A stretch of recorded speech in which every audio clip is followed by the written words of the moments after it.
CNE news में आप सभी का स्वागत है और अब लेते हैं खबर विशेष की ये खबर।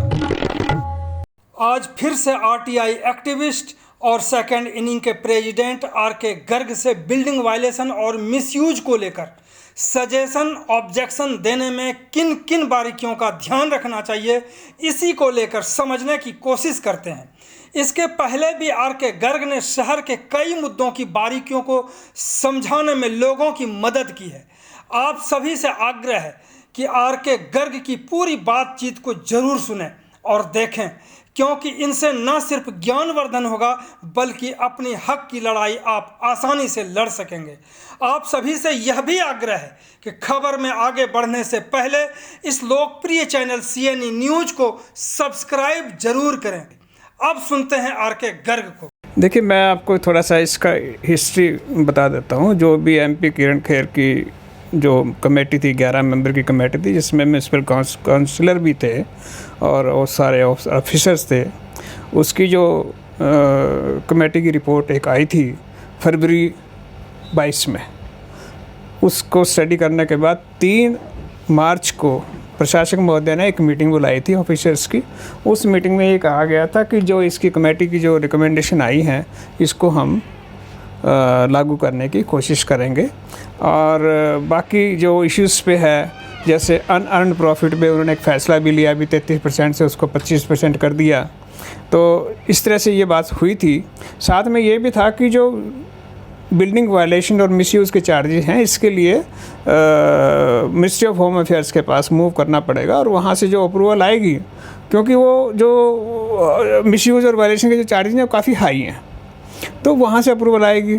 अब मुझे ये महसूस होता है कि जो पब्लिक नोटिस इशू हुआ है, पब्लिक नोटिस में ना तो मिनिस्ट्री ऑफ होम अफेयर्स से कोई अप्रूवल आई है, ऐसा कोई वेरवा दिया हुआ है, या फिर किसी तरह से कोई मिनिस्ट्री ऑफ होम अफेयर ने इनको ऑथराइज़ किया है इंक्रीज़ करने के लिए, वो पता नहीं लग रहा है। दूसरी चीज़ है कि इन्होंने जो 500 रुपये का चार्जेस थे उसको कम करने की बजाय उसको बढ़ा दिया है।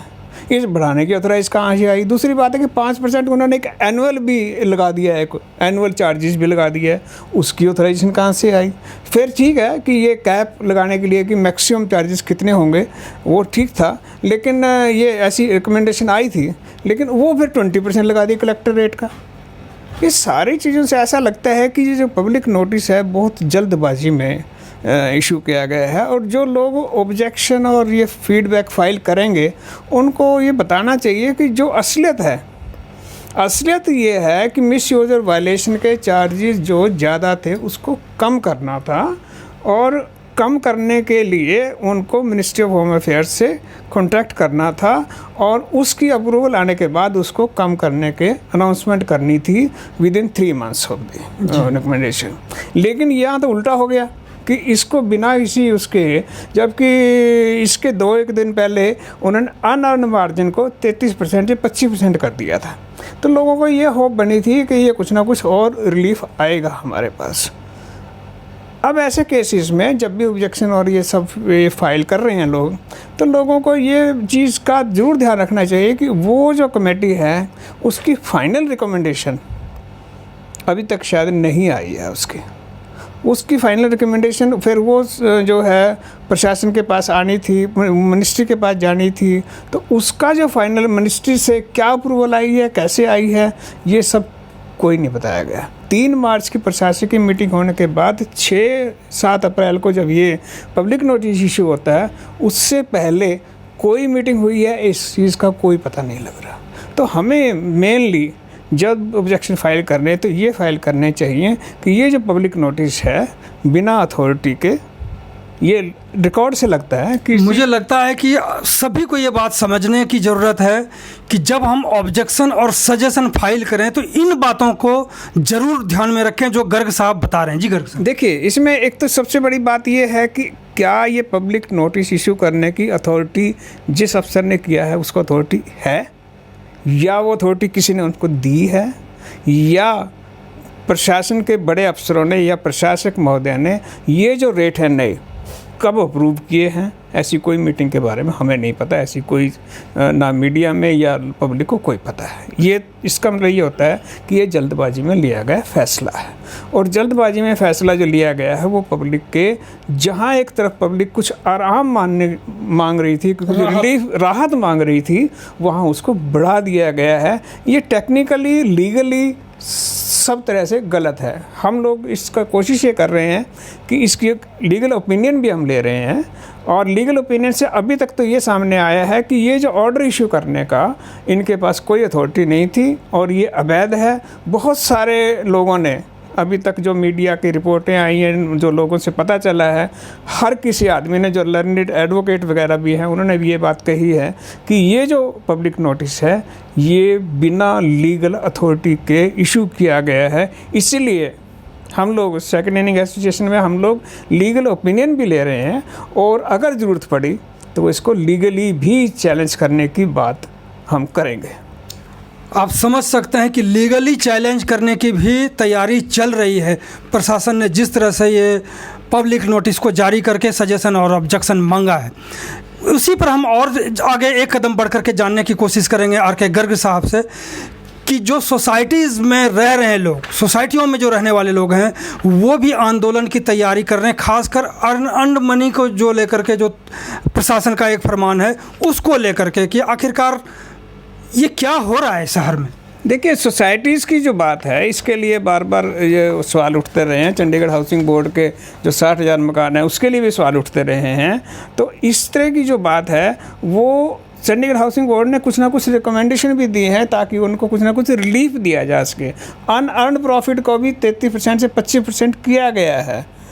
तो इसीलिए जब ये 3 मार्च को जब मीटिंग हुई थी और ये 22 फरवरी को जब ये रिकमेंडेशन आई थी, तब लोगों को ये था कि कुछ ना कुछ राहत मिलेगी, और प्रशासन की तरफ से भी ये कहा गया था कुछ ना कुछ राहत मिलने वाली है, जो कि केंद्रीय सरकार के उसके बाद रिकमेंडेशन अप्रूवल के बाद इसको वो इशू किया जाएगा। जबकि ऐसा कुछ नहीं हुआ। ये बहुत सारे लोग, सभी लोग इस तरह के जो सोसाइटियों में रहने वाले हैं, चंडीगढ़ हाउसिंग बोर्ड के जो मकान हैं, वो सब को ही इस बात से बहुत ज़्यादा तकलीफ़ पहुंची है।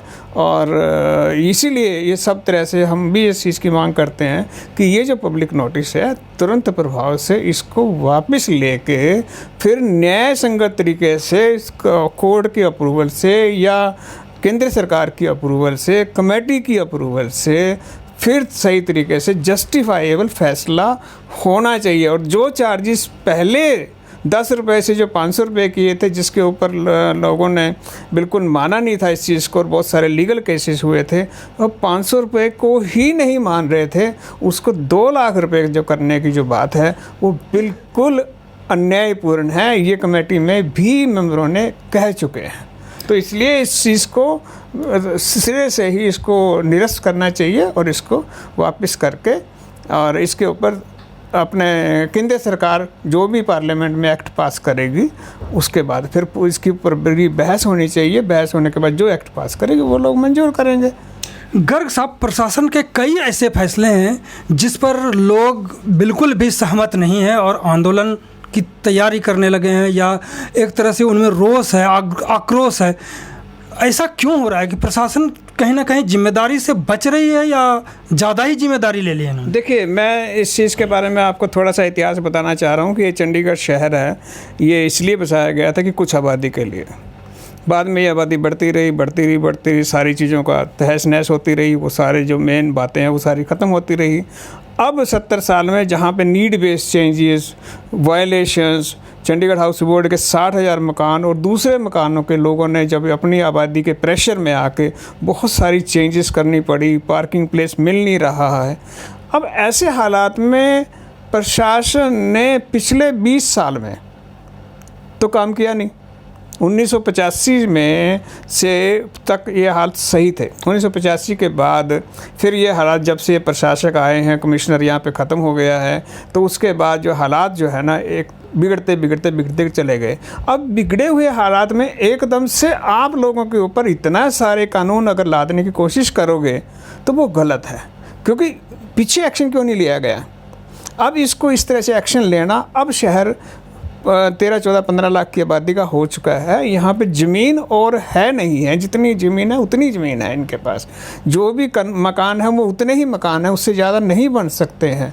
अब ऐसे इसमें अगर मैंने अभी देखो ये कुछ दिन पहले 3 दिन पहले की बात है कि वो पार्किंग पॉलिसी बना रहे हैं ये सरकार, उसके अंदर एक शब्द लिखा हुआ था कि जो प्रशासन जो है वो ये चाहता है कि लोगों को तकलीफ़ हो, अगर उनको तकलीफ़ होगी तो वो कानून को मानेंगे।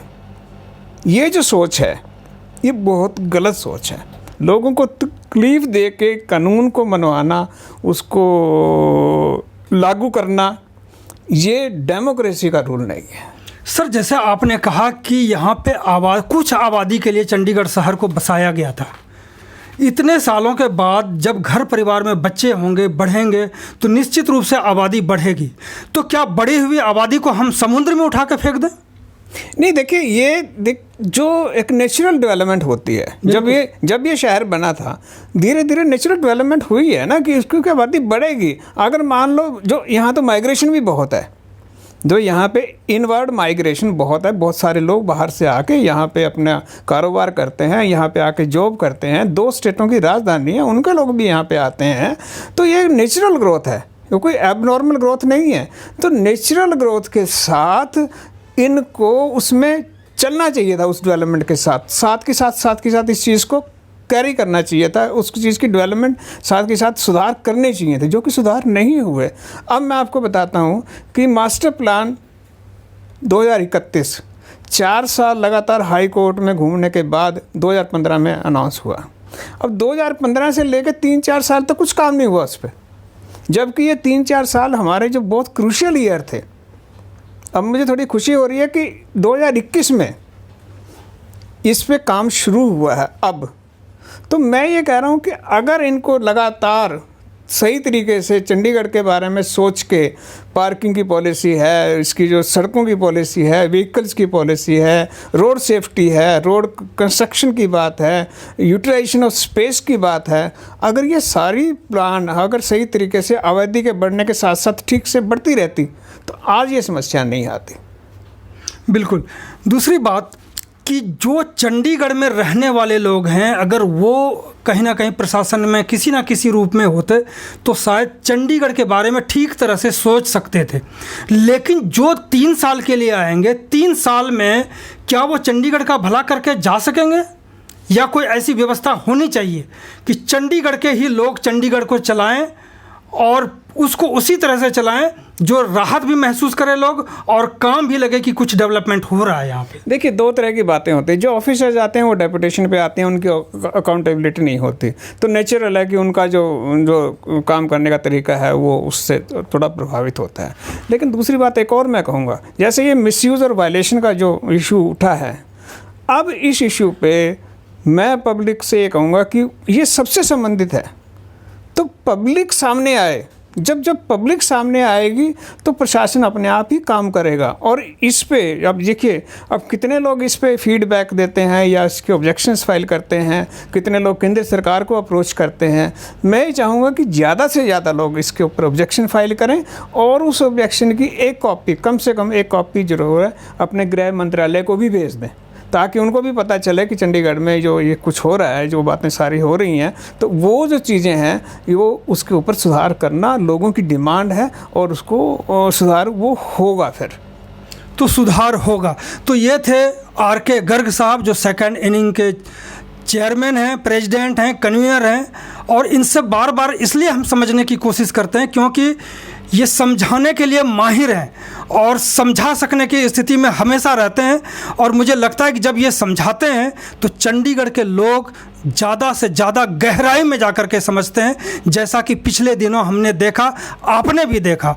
इसलिए हम फिर दोबारा आर.के. गर्ग साहब के पास आए और फिर आएंगे। बहुत बहुत धन्यवाद आपका गर्ग साहब। मेरा तो सिर्फ पहले भी फिर मुझे रिपीट करना होता है कि मैं जो कागज़ जो मुझे सरकार से ही मिलते हैं, उन कागज़ों के बेस पे मैं उनको सिर्फ उनका ज्ञान, जो उनकी नॉलेज, उनका ज्ञानवर्धन करता हूं, ताकि वो सही डिसीजन लेने के लिए सक्षम हो सके और सरकार को सही डिसीजन लेने के लिए कह सकें। धन्यवाद। CNE न्यूज़ के साथ बने रहने के लिए आप सभी का बहुत बहुत धन्यवाद।